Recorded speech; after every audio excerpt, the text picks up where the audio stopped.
Morning guys, back out in McKinney at this parking lot. Got the roller here in the background. Still waiting on the service tech to come out here. This is that sleeve that came out. I was able to pick the machine up enough with the bucket to get it back in there, but I guess when it came off it broke the let's see, the grease fitting there. It broke it off, so still waiting on that. So while we're waiting, we're going to go ahead and get this area rolled in, and hopefully the tech will be here. Skid steer will get fixed, and then I got I don't know if you can tell on this, but I've still got a ridge up there from when I started the grade. I got to cut that area out, and then we're going to take that pile of limestone and this pile of crushed and skim coat this whole area. I was talking to the customer this morning. They're going to end up building another big building here, so it'd be at this point a waste of money to throw asphalt on the top of this. So we're just going to wait. We're going to make it as good as we can for now with what we got, so to save him some money. And then once we get that building built, and we'll get everything site planned and graded out. So yeah, I'm gonna set you guys up and let you watch the packer for a little bit.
Well, the battery died on the camera. Of course, I was paying attention like usual. So I got everything rolled in, compacted for the areas that I'd already graded out, and that little parking area up front. And then the service tech just showed up. You see his truck there in the background. Skid steer's right there. The bushing that came out, it's actually cracked. And the way it's made, the main pin comes out. It's a tapered pin. That bushing goes in, and then the pin goes in. And when you tighten up on the bolt on that pin, that's what tightens that bushing in place. The tech said he's never seen the bushing come out without the pin coming out. So I don't know, but they dispatched him out here, and he's in a brand new truck, and they haven't set it up yet, and it doesn't have a crane or air compressor or anything on it, so he doesn't have, we basically got to lift that arm up enough to get that pin out, and he doesn't have a crane, so he's on the phone with him now. He said the whole machine needs to go back to the shop, and that whole knuckle or shoulder be reworked. So he's on the phone with them now. I'll give you an update here in a minute when I find out what the plan is. Stay tuned. All right, well, the technician just left. It has to go into the shop.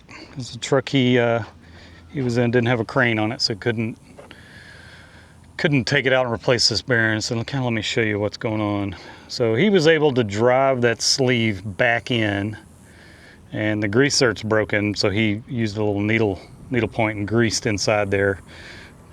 Made sure this was all tight. But the way this works is there's a pin, a little short pin on this side, and a little short pin on this side that are tapered. So this bolt goes through this pin and into this pin, and when you tighten it up, it pulls those two together. It looks like you can see how far this one's sticking out, about 1/8 of an inch, versus this one. Let's see if I can get it where you can see it. Is pretty much flush. So something's going on internally. So he basically got it back in there. It's not going to, I don't think it's going to stay in there. He didn't think it is either. So I'm gonna have to just keep an eye on it. And he said just keep pinging that thing back in if it starts working its way out. And as soon as I get finished with this job, it's got to go to the shop, and they're gonna just rebuild that whole pin situation. So yeah, that's where we are. I'm gonna hop in this thing and get back to grading, get that area up there graded out so I can get it rolled. The weather says we've got rain coming this evening, so yeah, I gotta hurry. All right, here we go, back on time lapse.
right, guys, we are done with this one.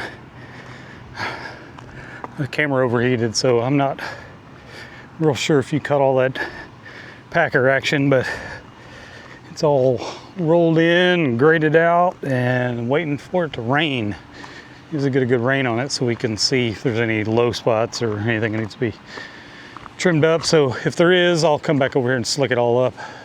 Let me turn around and show you.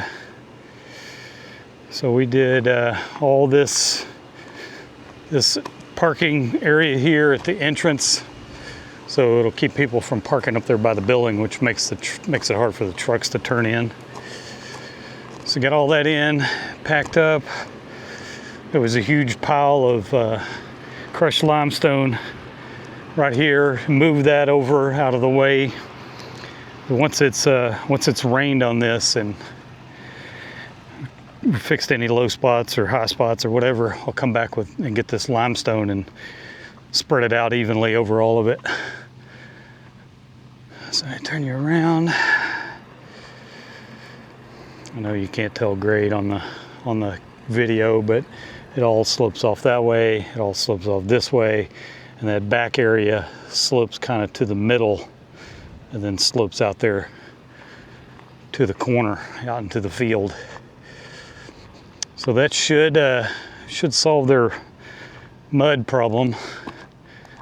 And all this whole back section was dirt. So I got crushed concrete and capped over all of that area out there. So they've got a nice little area to turn around, get the 18-wheelers in here, park. See, I already got a trailer parked on it. So yeah, that's gonna be a wrap on this one until we get back out here and start spreading that limestone. I'll probably do a video on that. But now I'm gonna go 4 o'clock. I'll probably do it tomorrow. I gotta get the trailer, pick up that skid steer, and then take it into the dealership so they can get that pin fixed. It runs about, I don't know, I'd say 20, 30 minutes maybe before that bushing works itself back out. So it's definitely not a permanent solution. It's got to be fixed. So that'll be next on the agenda, and then we'll be back out at Trader's, out at the office park. I don't know if I'll be helping the plumber. I'm not sure what I'll be doing. And then we're still waiting on Atmos to disconnect the gas meter at that house demo. So might just take the weekend off. Who knows? All right, I'm out of here. Thanks for watching. Don't forget to look up Woodruff Windows if you need residential windows. They got really good products, and they got a really good group of installers and 5-star reviews on Google. They're good company. So check them out. I'll leave the link down in the bottom so you guys can check them out. Anyway, I'm out of here. Have a good weekend. Peace.